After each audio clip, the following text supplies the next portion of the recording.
12 stinky guys after a county fair in the summer. So somebody opened a window. Man, I love that last song. I hope you enjoyed it. It's one of my favorites on the record. It's got that nostalgic kind of feel to it, you know. It has you thinking back to past times and past loves. And for me, it even kind of has me thinking back to, you know, the music that I grew up listening to and kind of how I got started doing all this in the first place. I mean, I remember my first cassette. Y'all remember cassettes? Old drummer back here, you remember 8-tracks, don't you, man?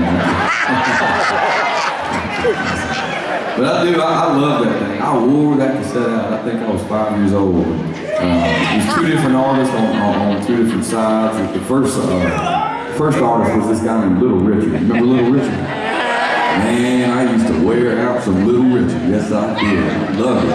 I think the first song was something like, keep an eye, but you can't go. Second song was something like, how'd it go? Wop, bop, boom, bop, wop, bop.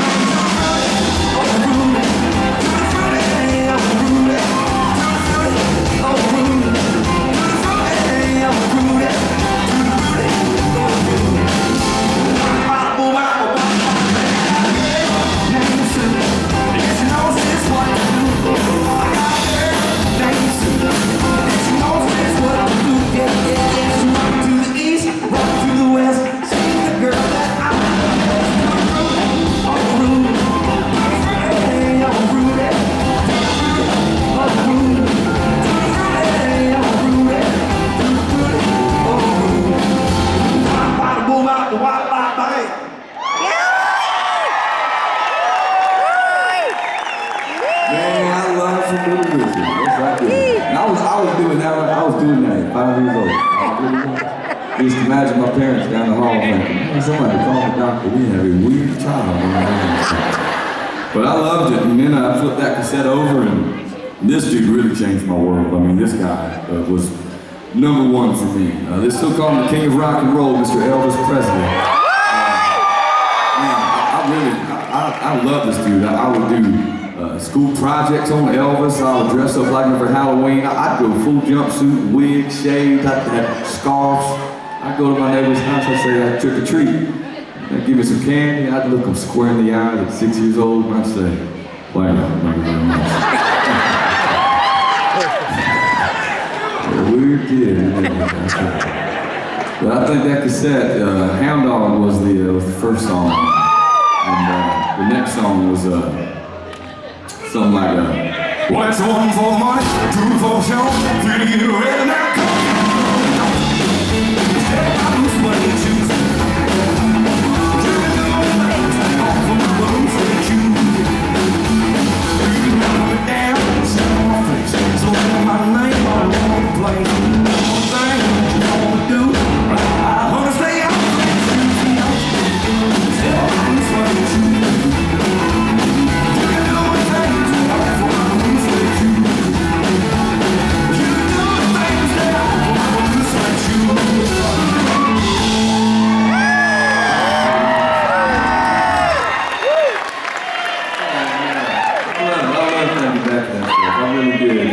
That one cassette is really what started my musical journey. It's what got me so fascinated by it and how music can make you feel.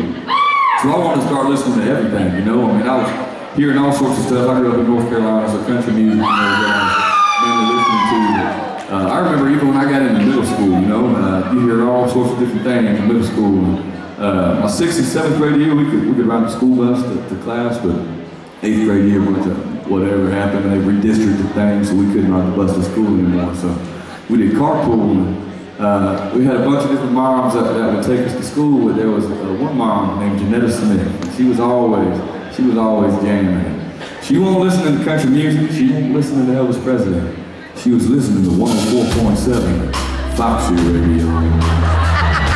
Man, I tell you what, I ain't never heard music like this in my life, but I was loving what I was hearing in the backseat. Yes, I was. I'm thinking, what is this? And there was one song in particular I'll never forget it. I'm back there, here, and I'm like, I gotta know this. So I pull out my pencil on my paper from my book bag, and I start writing down every single word of this song.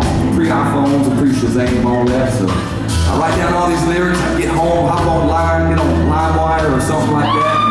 And I found out it was this dude right here, and man, I love it.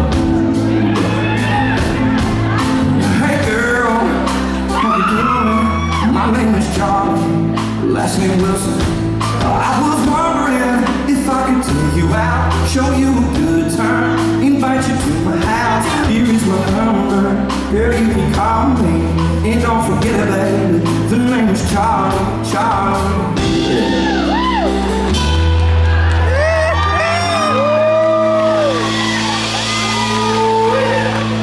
I'm telling you what, you can go all around this country, you're gonna be hard pressed to find a bigger Charlie Wilson fan, even today. It's got to be pretty. I love this dude. I got all of his records. I got it on vinyl. I got it on the phone. I know all his songs. We had his songs on the wedding.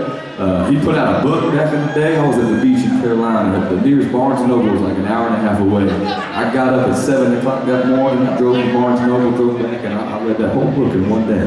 I love this dude. The one thing I learned about Charlie Wilson in that book is Charlie Wilson was the lead singer of one of my favorite bands that I didn't even know was one of them. You telling me Charlie Wilson was the lead singer of the Gap Band? Girl, that changed my world. You were the girl for me. You refuse, I stand accused. You were the girl for me. But you turned me on. You dropped the bomb on me, baby.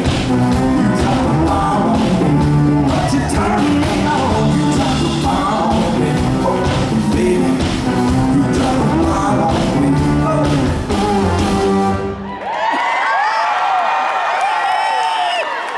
I know you didn't think you were going to hear the Gap Band when you showed up at the Saturday Food Show.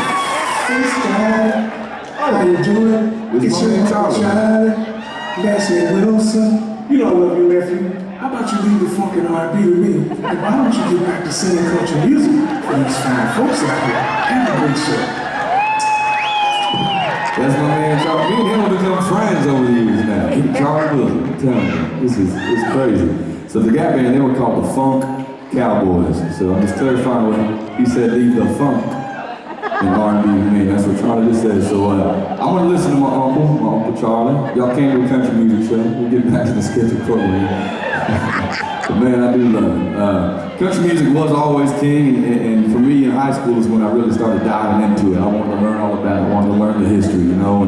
And there was one class, Spanish class, that I did not do well in. And I don't know if you know, I'm a quarter Puerto Rican. You know, Grandma Paquita was not happy with me. I think I'm one of the few country singers out there that has a grandma with the name of Paquita Rivera Guadalupe. That's good. But I did not do well in Spanish. We weren't paying attention. I was sitting next to my buddy Kyle Wiggins. They should have known better than to set us together. All we would do was talk country music, his favorite artist, my favorite artist, his favorite songs, my favorite songs. And we would make these lists, and then we'd go home and we'd burn these CDs, you know? I used to love burning CDs. And there was one legendary blues CD that I still have at home. I'll never get rid of it. This thing, we listened to it like all summer one year. But it had everything. Keith Whitley, Dolly, Loretta, John Anderson, you name it, we had it. It was a banger song. The song that started off that record was this one right here. I started walking your way, and you started walking mine. We lean in the middle, beneath that old Georgia pine. We tangle our ground, but we both feel a little. There ain't no road too long.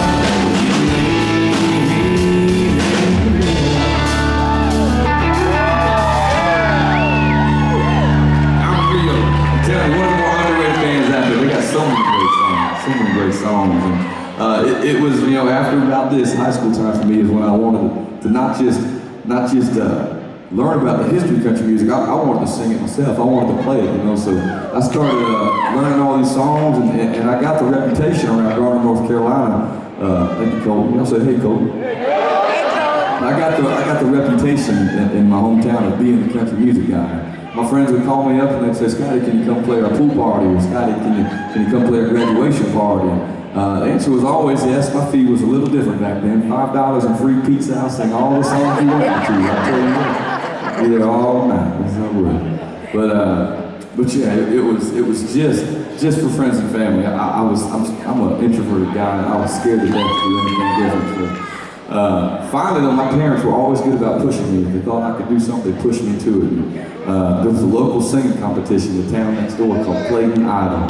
And my parents forged my name and my signature on the sign-up sheet and kicked me out the door and said, "You're going to go do this." So, my first ever time singing in front of strangers, I walked out on stage. I was scared to death. My knees were shaking. But I sang this song right here. I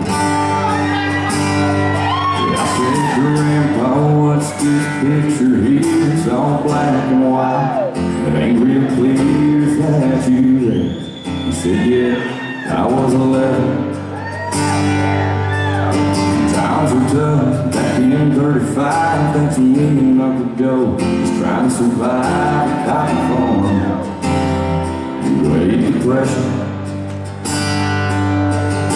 Looks like we were scared to death, like a couple of kids just trying to save each other. We should have seen it in color. Yeah, pictures are worth 1,000 words, but you can't see with them shades of gray keep covered. You should have seen it in color.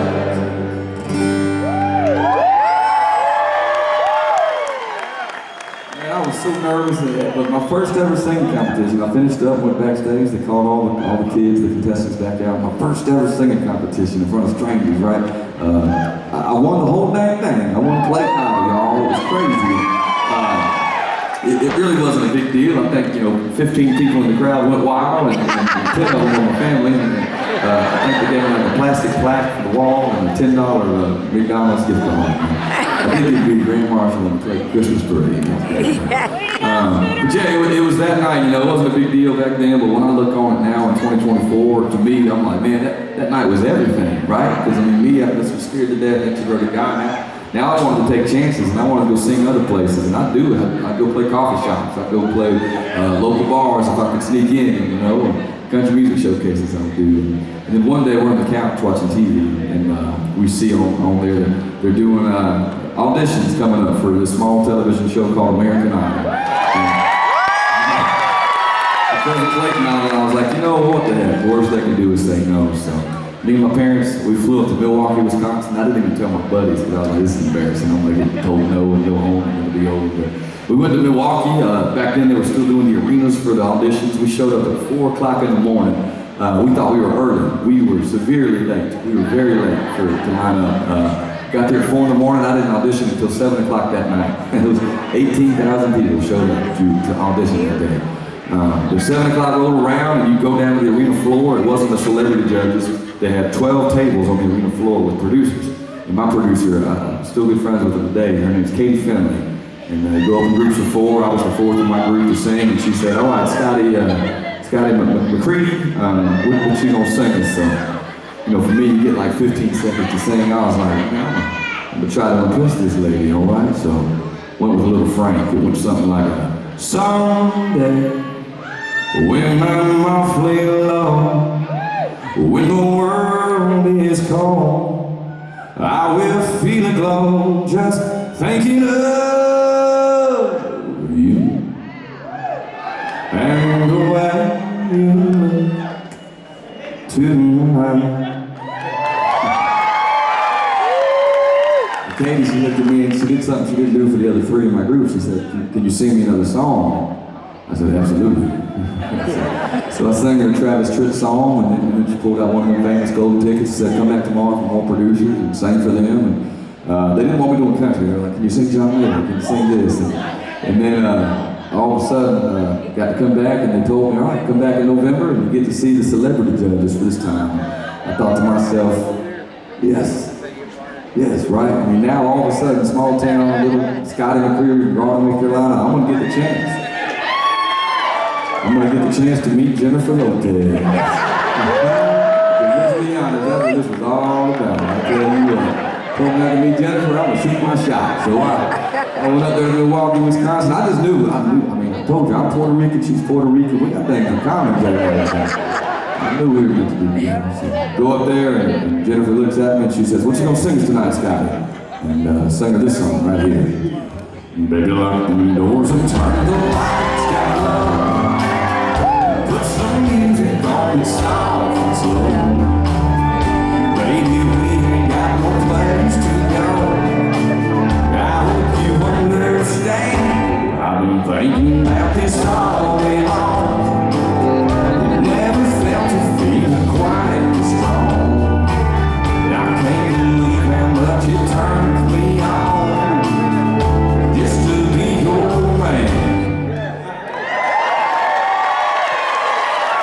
Did any of y'all get a chance to watch that audition?